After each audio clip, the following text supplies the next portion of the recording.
Ankle dorsiflexion is an extremely important but neglected range of motion that's really important for improving performance in exercises like squats, in sprinting or skating.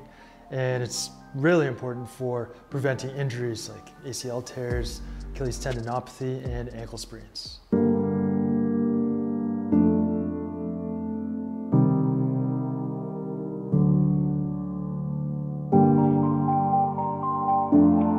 Yo, what's up? Coach E here from Precision Movement, and in this video you're going to learn 4 techniques to quickly improve your ankle dorsiflexion, especially compared to the traditional method of static stretching that most people think about and use when they want to try to improve their flexibility.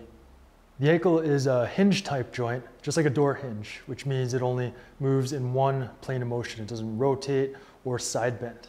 And there are 2 main motions of the ankle joint. The first is plantar flexion, which is like pointing your toes or doing a calf raise exercise. The other movement is dorsiflexion, and that's the reason you're here.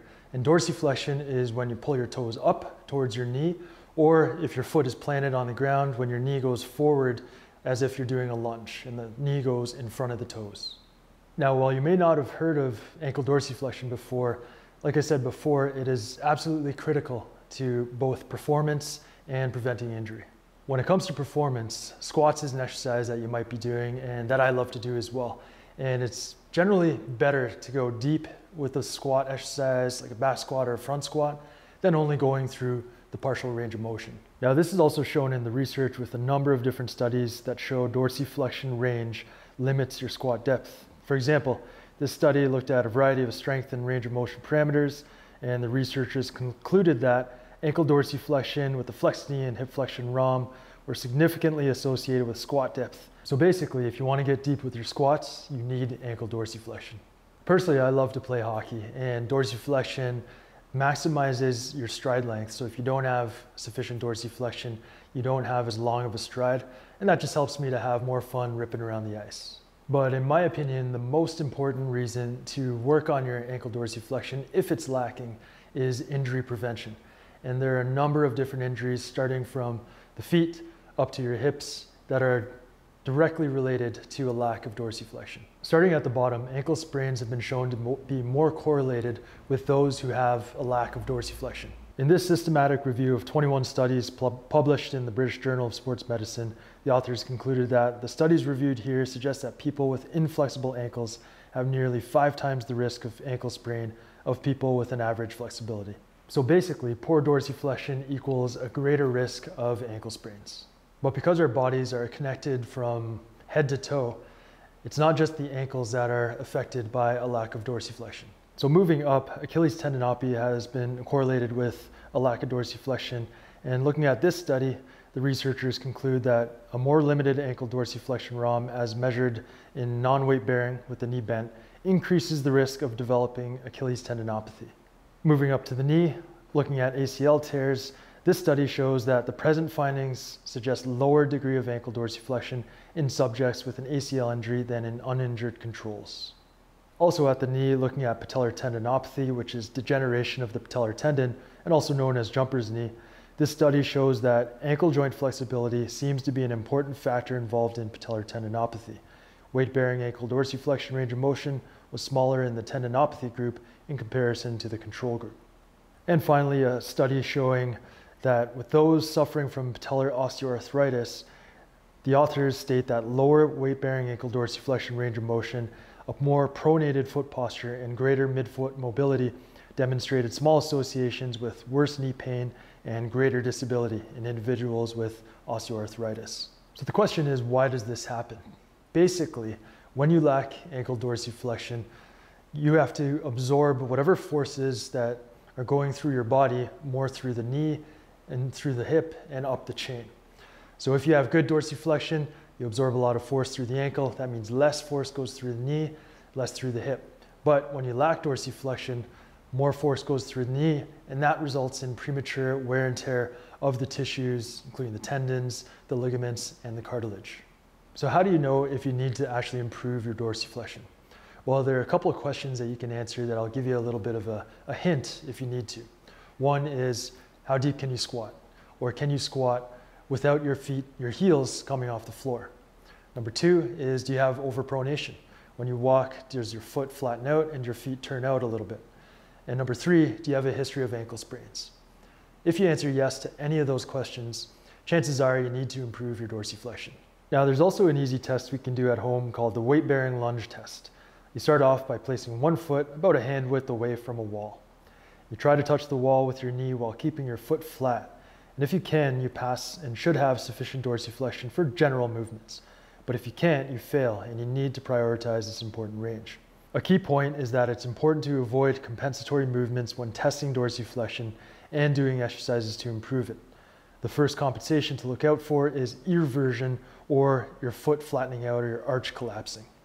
The second compensation to be aware of is tibial external rotation, which is turning your foot out when you do the movements for the test or for the exercises. So when you're doing the test, make sure you move the knee straight over the foot toward the wall without collapsing the arch to properly test and assess your dorsiflexion range.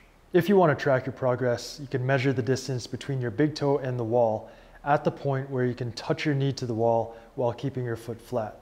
This way you'll be able to measure centimeter by centimeter your improvement as you work to improve this important range. Now you have a solid understanding of just how important ankle dorsiflexion range is and how to test if you actually need to improve yours.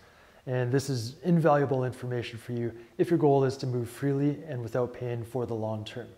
So now let's get to the 4 exercise ankle dorsiflexion range specific routine that'll help you improve yours in as little as 2 to 4 weeks. First up, we start with active self-myofascial release for the calves and the Achilles area. And this technique will ensure that you have the tissue pliability required to get deeper into ankle dorsiflexion.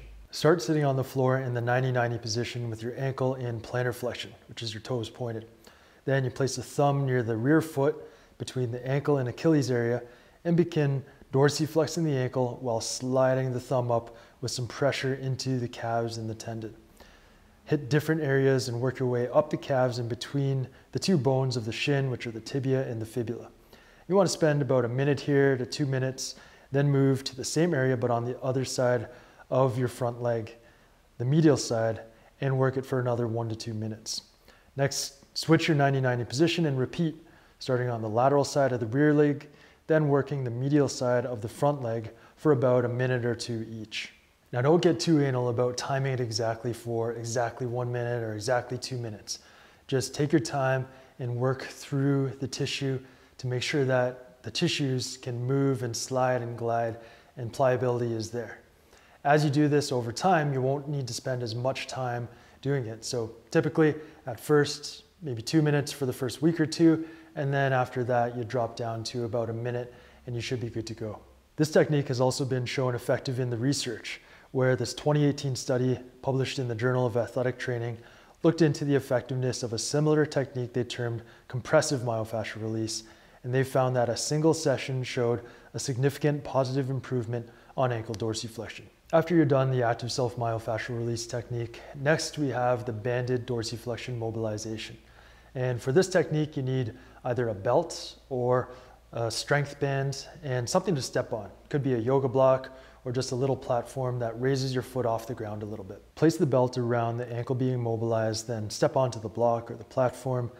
Then you'll place the other foot in the belt and step back so there is some tension. From here, lunge forward as far as possible, driving your knee in front of your toes, and make sure to keep the foot flat without going into any inversion or eversion or flattening of the foot. And hold that for 5 seconds. Reset and repeat for 10 reps total, then switch sides. Again, this technique has been shown effective in the research, where in this 2015 study, the researchers showed that after 3 weeks, this technique significantly improved ankle dorsiflexion and was superior to static stretching for all measures. Now these 2 techniques have already been proven in the research, but we're not done there, because these techniques that you've just seen are more passive techniques, and they're designed to be followed up with active techniques that get the muscles fired up and strengthened in the new range of motion that you've achieved with active self-myofascial release and the banded mobilization. The third technique we're going to go through is called the ankle dorsiflexion level 2 ERE. And ERE stands for end range expansion. And I've come up with these techniques to lock in gains that you make with techniques like the active self-myofascial release and the banded mobilization. Because those techniques, they're more passive techniques, whereas the ERE brings you actively into the range of motion that you're trying to gain and make sure that the muscles that bring you there and exit you out of that range are strengthened.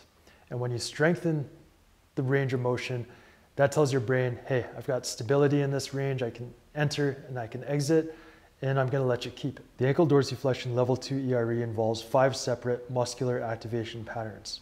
First, place your forefoot on a wall at your active end range of dorsiflexion. From here, lift your foot off the wall using your dorsiflexor muscles and hold for about 10 seconds or 1 to 2 slow breaths. Then you slowly lower the foot back to the wall, and now you want to activate your calves to press into the wall for 10 seconds or 1 to 2 slow breaths. After that, next up is ankle eversion, which is turning the bottom of the foot to the outside, and you hold that end range for 10 seconds or 1 to 2 slow breaths. Next, perform ankle inversion, which is turning the bottom of the foot to the inside, and again, hold.